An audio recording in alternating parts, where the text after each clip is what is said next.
What's happening, friends? Welcome back to Dynamo DeFi. My name is Patrick, and on this channel I talk about cryptocurrency, decentralized finance, and economics.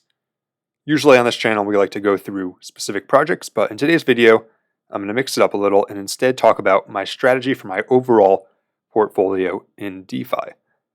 I'll talk about how I like to allocate things so that I can earn consistent passive income while still maintaining a level of risk that I'm comfortable with and making sure that I don't get wrecked. And I think that's one of the most important things that we'll talk about in this video is, the number one priority in crypto, for me at least, is to not get wrecked. Want to make money, want to make life-changing gains if possible, but more importantly, you don't want to lose everything you put in because then there's no coming back, you're out of the game. And one of the ways you do that is you don't use excessive leverage. Another way is you don't put everything into hyper risky yield farms that you don't know anything about, and you also don't put everything into one project. So we'll talk a bit about that, and then I'll show you guys how I might construct a portfolio in Avalanche if I was making one from scratch. So again, this is just a sample. Everyone has to come up with their own portfolio based on what you've done research on, but this is a sample of a type of portfolio that I might make if I was making one from scratch in AVAX. Cool. So with all that being said, let's jump into the categories. First category that I like to have as part of my portfolio is stablecoins, of course. And this is not the most exciting. Some of you might be wondering, why are we talking about stablecoins? I want things that are going to grow. But this is very important because you always want to have some ammunition to buy dips. When something drops by 20%, 30%, if you have money to buy it, that's incredible. You get a discount on a coin you like. If you don't have anything to buy it, then you're kind of just bummed out and you have to wait. So I always like to have stablecoins. And again, the amount that you have in stablecoins is going to vary based on the market and your personal preference. But right now, I'll say for this sample portfolio, I might keep that around 30%. Seems like a lot. If the market dips by 30% or 40%, 30% will not seem like a lot. You'll wish you had more in stablecoins. So yeah, that's the first category that I would do. And then there's a lot of good places you could get rewards in stablecoins. I had a video a few weeks ago on 4 different farms that I like to use. But I think the best on Avalanche is probably Abracadabra. There's Curve is great as well, but you can take your Curve tokens and you can stake them, or your Curve liquidity pool tokens, and you can stake them on Abracadabra. And as of the time I'm making this, that will earn you 21% APR. And by the way, so for those of you who are very unfamiliar with even the term stablecoin, that's just a coin pegged to the dollar or another national currency. So in this case, you are basically holding dollars and you're earning 20% APR on that. That's pretty incredible. And honestly, even if you didn't want exposure to crypto, you might be interested in this, right? Because you have to use the crypto dApps, but that's an incredible return. And then the great thing about this is you can then reinvest that into other cryptos. In this case, you'll be earning the Spell token, which is the native token of Abracadabra, this app that lets you borrow money and then mint stable coins. But you could also trade it for something else, right? I'm personally holding the Spell that I make from this, but you could trade it into a different coin that you wanted. And so basically, you're holding your stable coins and you're still using the yield from those stable coins to reinvest in the market. So that's the first category that I would do. Would be stable coins. Put it somewhere like Abracadabra. Next category is going to be your high conviction large cap coins. So this is something like AVAX, something like Terra Luna, something like Ethereum. These are coins that you believe in the team, you're willing to hold it through the downturn. And by the way, whatever coins these are, it's going to depend on you, right? Because in this case, I'm saying this part of my portfolio is things that I have confidence in that it could drop by 50% and I would still hold it. AVAX I bought for $25 in the spring, held it up to $40, down to below $10, and then back up to where it is today. So that was a coin that I believed in the team, so I was willing to hold it through a downturn. And you'll have to find one that you'd be willing to hold through a downturn for this category as well. And then I say large cap, I'm going to talk about ones that are smaller next. But I say large cap because these are coins where they're already pretty established. It's possible to have conviction in new projects, in projects that are maybe smaller, but I like to make sure I have some in these large caps, and this is going to be my largest category. this is something along the lines of 40%. So let's jump back over to this tab and look at some projects that might fit into this category. If we go to YieldYak, then we can see some farms on Avalanche, and I filtered to farms that involve AVAX. I'll sort by APY, and then in this case, we're probably not going to be able to get something incredible. You might find farms occasionally that give you over 100%, but in this case, really, we want something like 20 to 70%, and that's going to be pretty good for this category.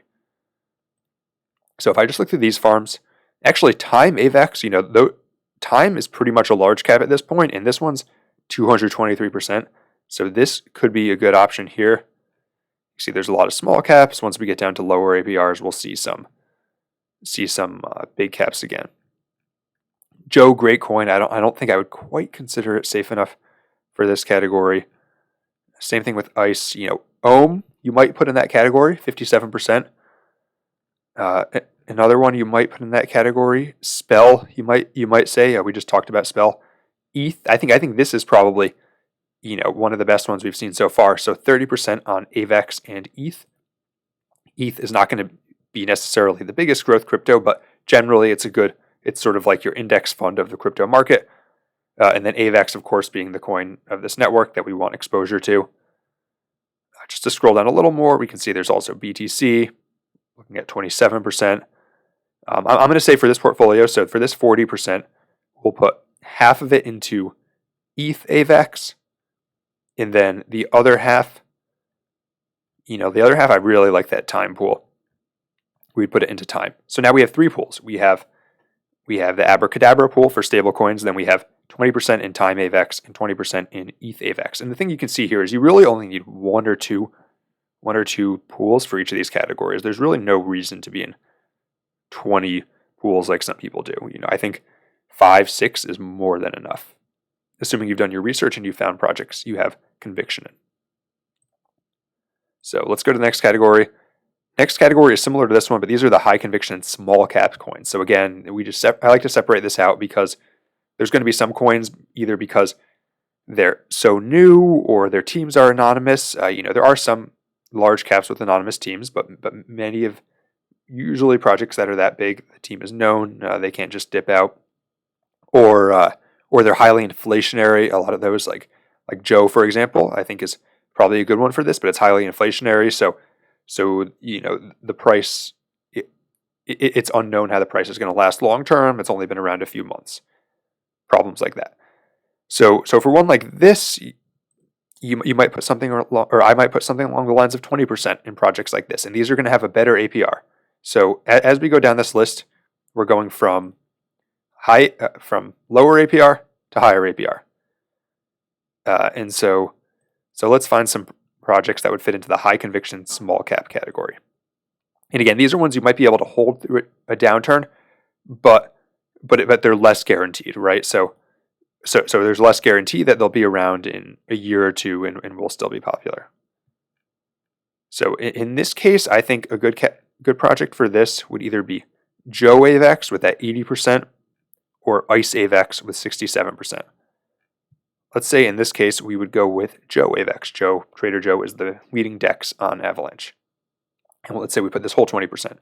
So now as a recap, we have in our portfolio, our mock portfolio we're making now, we would have 30% in the Abracadabra pool. This 40% would be split between Time AVAX and ETH AVAX, and then we have 20% in AVAX Joe. So we now have 4 pools, heavy exposure to Avalanche, solid number of stablecoins to make sure that we always have ammunition to buy the dip and we're never going to get totally wrecked. And then that leaves one last category. And what category is that? These are, it's tough to find a right word for this, but you might call them moonshots, microcaps. If you're really into the crypto culture, you might call them degen plays. These are going to be projects, your sort of quintessential, just insane yield farms that have the potential to go 10x in a week or a day even, and also have the potential to go to 0 or get hacked or rugged or things like that. And this one is going to be the remainder of our portfolio, and move that over there. that's going to be roughly 10% for me. Some people would say this shouldn't even be over 5%, but for me, because I have enough stablecoins, I'm saying I put something like 10% in this. And yeah, so let's look at some on Avalanche. So the first place you could go would be to just go to YieldYak, and you could just find the highest yielding farms, right? Delete this AVEX filter, and let's see what we have here if we get rid of that. So now we're seeing the good stuff. Actually, some of these were here before, but we're seeing stuff like 669% APY. I don't even know what this CLY token is. 283% APY, 281% APY. Another place you might go for this is just you want to find some of these ohm forks that are launching, or the newest yield farms that are launching. You either do research on Twitter or you watch YouTube videos where people talk about it. Every Friday I have a video where I talk about sort of these sorts of microcap projects, and I talk about a lot of ones that are launching. That might be a good source of research for some of you. But let's say for our sample portfolio,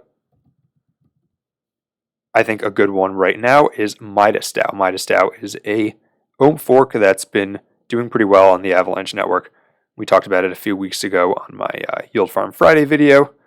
In this one, the APR is just insane. And I think the thing that differentiates these projects from the one before, the category before this, is one, the APR is higher. Two, it's much riskier and smaller. But three, these are projects that in my case, I'm not necessarily in this for the long run, right? These are short-term plays where you're just trying to get some passive income while it's available. And yeah, so this one, APY, I don't even know what number that is. It's just insane. It's 7% every 8 hours, so roughly 21, probably 23 or 24% compounded every day. And yeah, that's obviously not going to be sustainable for the long run, but I might have a part of my portfolio in something like this. And so for this mock portfolio, we'll say the last 10% we put in this project. And so it's as simple as that. We now have 5 different pools that we're in. We have healthy exposure to AVAX, we have exposure to ETH, we have exposure to some solid alts, we have a good stablecoin position, and then we're also in a play like this that has the potential to maybe generate higher rewards. And again, I'm not saying you should necessarily make this your portfolio. It's just an example. But I think that the cool thing about something like this is, without doing the math exactly, and let's just say we're taking out MidasDAO, or we're heavily discounting it because these yields aren't going to last forever. But you'd probably be making, if you put in $1,000, something like $4 to $5 a day on this portfolio. And that might not sound like a lot, but let's say $5 a day, you're making $35 a week, $150 a month.